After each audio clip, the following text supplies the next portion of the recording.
big judgment that's come about by the Supreme Court on private property. The verdict is out, and what was really said in court is that not all privately owned properties qualify as community resources that the state can take over for the common good. Sunil, take us through what really happened in court. It's a landmark verdict that's come about. Private property may form material resource of community, but not every resource owned by an individual can be said to be material resource of the community.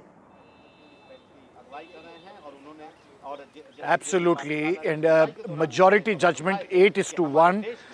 The Supreme Court has ruled that not all private property can be acquired for the common good. There has to be what the Supreme Court has already put, a public trust doctrine, and it should be on the basis. To make it simple for our viewers to understand, suppose you have land as was planned by the Maharashtra government, which is the case in here. You cannot simply acquire it if it is not for the greater common good. There has to be a matrix, there has to be a public trust doctrine to accept it. Does that mean that tomorrow you or me have a land and the government plans to build a road, or for that matter a railway line?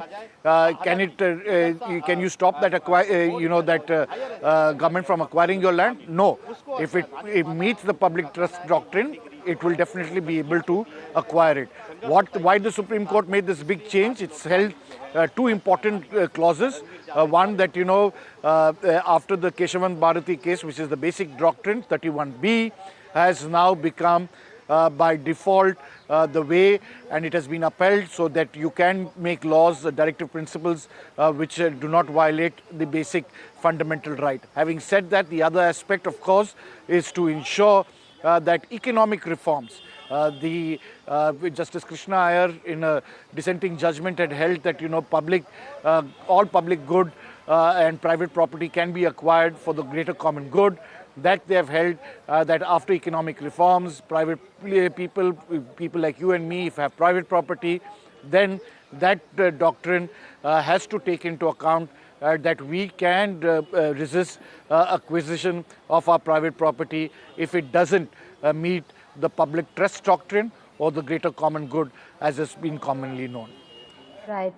Thank you so much, Sunil, for getting us all those details. We also spoke with Kapil Sankla regarding this verdict, a landmark verdict by this 9-judge bench that was led by the Chief Justice of India. Let's listen in to what he had to say.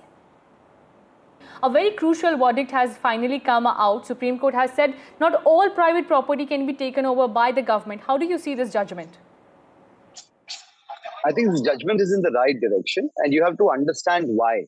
You see, the right to acquire any property whatsoever came during the Jamindari Act, where the government said that certain people have huge land banks and it has to be distributed. That was fair. Subsequently came the Reddy judgment by Justice Iyer, which said that any property can be acquired. It was subsequently diluted by various other judgments, the most important being the judgment of Keshavanand Bharati, which actually stated which is the soul of the constitution, which cannot be altered, and what part of the constitution can be altered. Now, in the light of the same, there are two important things, Aditi.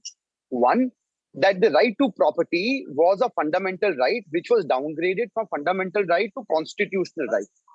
Having said that, in the land acquisition matters and various other judgments of the Honorable Supreme Court, the Supreme Court stated even when you want to acquire a property, you have to give a cogent reason. Secondly, in the previous avatar, the judgment stated that where the purpose is failed, the property will go back to the people, which was subsequently overruled, but the Honorable Supreme Court stated that fair compensation has to be given. Now, in the light of all those judgments and the fact that we have moved away from a socialistic ideology to a more capitalist and a more open society where it is all right to, make money, to generate funds, to do businesses, etc., it is imperative to give some kind of clarity to the people also, that it is all right when you acquire your property, it will not be taken away, importantly. Secondly, if it is taken away, you will be reasonably compensated, very importantly. Otherwise, you would have a system or a situation where your property can be acquired for peanuts.